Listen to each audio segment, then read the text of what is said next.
Welcome back to a quick chat in the Cadillac. My name is SG. I like to explore the simplicity of complexity. So if you don't know, this is my show where I like to break it down for you both real and quick. Today we have a super engaging topic, but first I have a story for you. Story time. One day the young protege fell in love with a woman, and the young protege approached his old wise master, sensei, kung fu leader or something. And he said, Sensei, I fell in love with this woman, but she hurt me now. She hurt me, just like the Isaac Hayes song. I told this bitch 7 to 8 times I was gonna go. He says, at some point in time, whoever you give this vase to is gonna drop it. And that's gonna tell you what type of person they are. The young boy was confused. He said, what? He said, listen up, young blood. You're not letting me finish my story. So the first type of person you can give the vase to, yeah, they'll carry the vase. They might do some tricks with it. Spin it on their finger, flip it up and down, toss it in the air and catch it. But they'll drop the vase. And when they drop the vase will shatter. And you'll spend the rest of your time trying to put it back together. And if you hand this person the vase again, well, they're going to drop it again. Because even despite all the flair and the flash and all the cool tricks they was doing, this person never cared about the vase in the first place. So every time you fix it, it gets just a little bit more shattered, and it takes a little bit longer for you to put it back together. And that person who you gave to carry the vase, they don't really care all that much. So the young boy said, what the fuck are you talking about? Vases and I'm talking about, she broke my heart. Sensei said, shut the fuck up. There's another kind of person you can hand the vase to. You can hand the vase to someone who's just clumsy. Okay, and you hand the vase to this clumsy person, and that's all they focus on is the vase. Their eyes are locked on the vase so much so that they don't even know where they're going. And one day they're going to trip and fall, and the vase will shatter in their hands, and that person will be crushed. Since the young boy said, well, at least they care about the vase, he said, but when you put the vase back in their hands, now they're even more worried, because they know every time this vase shatters, it's going to be harder and harder to put back together. And unfortunately, all they'll ever be able to do is focus on the vase so much that they lose track of everything else going on, and it just keeps falling and shattering because they're clumsy. Their focus is incorrect. And the boy said, man, this sounds, I think I understand what you're saying, but damn, sounds like love don't really work out here. The sensei said, that's not true. That's not true. There's a third type of person. The young boy says, oh, what about the person who doesn't drop the vase? What about them? The master says, there's no such thing. There's no such thing. If you don't want the vase to fall, you'd put it on a shelf, but a shelf don't move. It's easy to trust a shelf because it's just a shelf. The only kind of person who doesn't drop the vase is a person who never had it in the first place. So the boy looks confused, but then he gets it. He says, so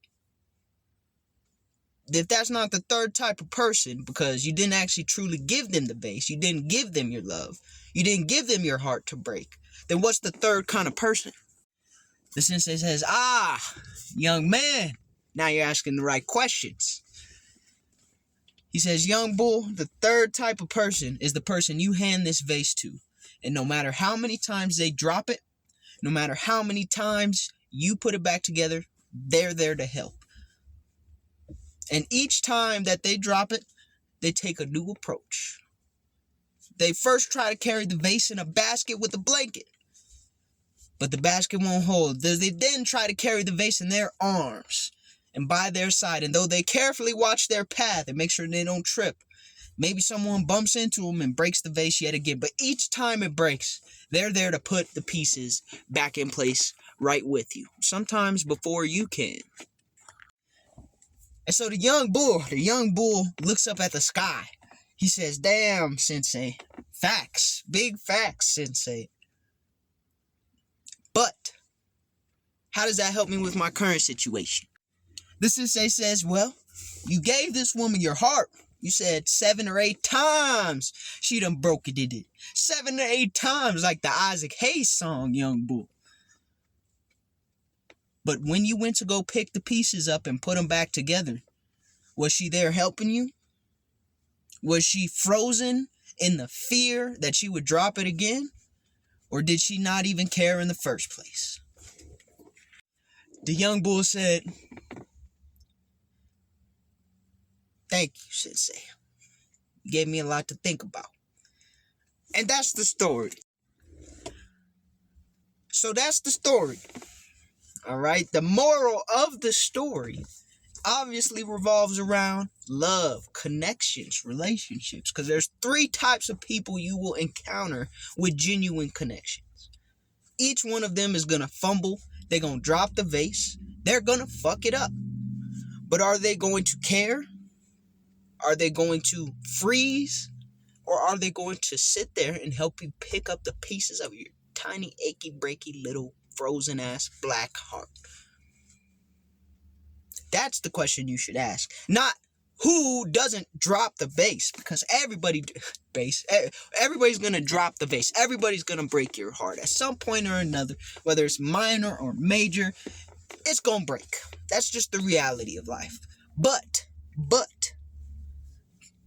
you can't move around worried about people who will never break your heart, because you'll never give them your heart in your first place. That connection won't be based off any true feeling, any true depth. That connection will be based off comfort and safety. And therefore, it will be as if you couldn't trust them in the vase or with the vase in the first place. And you will carry the load of the vase for the rest of your life. So choose the person who you share your vase with very wisely. Very wisely. Like the sensei says, you have to monitor what happens after the vase is broken to understand the true nature of the connection. When the vase is broke, are you the only one putting the pieces back together? If your answer is yes, does it really matter whether they care or whether they care too much? I ask you to ask yourself that question. Because unless they're helping you pick up those pieces, then there's no true progress that you will make with that person. Now, I'm not saying your problems are someone else's to fix or help you fix. But I'm saying in a relationship, the connection means your problem and my problem is our problem. You could deal with your own personal shit. I could deal with my own personal shit. But when it becomes a problem between us, aka the vase that you trusted me with has dropped, then we both got to fix it. That's how you could tell, in case you didn't know. That's a very simple way to break it down, because sometimes you'll run into people who are masters of illusion and manipulation. They'll take, instead of going and searching for the pieces of your scattered vase, they'll run around and scrape up some dirt and gum, stick it together, and try to make it look like it was almost the same thing, because they really don't care enough to search for the rest of the vase, to put it back together how it's supposed to be. So you'll run into a little more complex situations than that, but the moral of the story remains clear.